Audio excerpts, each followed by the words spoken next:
A phone by a manufacturer you may have never even heard of is really looking to provide the best and the latest specifications possible, including a Snapdragon 820. It's Joshua Vergara from Android Authority. What's going on, everybody? And this is the LeTV Le Max Pro.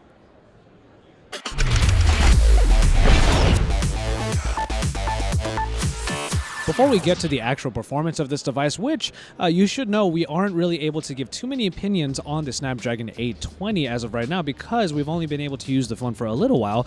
We'll talk about that in a little bit, but we're going to go through all the specifications. The display is of a 6.33-inch size and comes in at Quad HD resolution.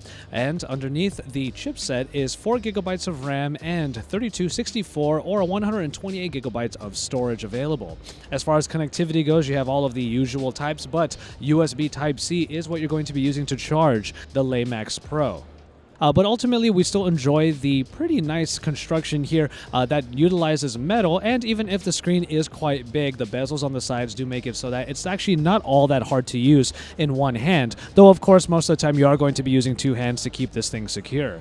You do have all of the same buttons everywhere, pretty much everything that you would expect, and I already mentioned the Fingerprint Reader on the back that you're going to be using to unlock the device, and it does a really good job already.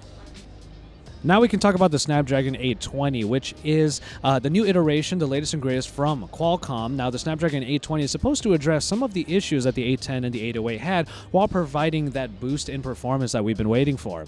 Now, the 820 on here, of course, is going to be the first of its kind that we're seeing in the wild, but when we're going through the EUI on here, we do notice that it is really smooth. Now, the operating system does go through quite well throughout all of its elements. This one doesn't have an app drawer, so it's not really going to feel very familiar to any Western users at least, and this is a thing that we already knew about in the Eastern phones, that there's no app drawer and the operating systems tend to be a little bit different, usually a little bit more bloaty than usual. But LeTV has been putting their own pedigree into this operating system by providing a way to get to their streaming services very quickly. The button that would otherwise be the app drawer takes you straight to the streaming services, and you can go ahead and start enjoying all of the content that they have on their services.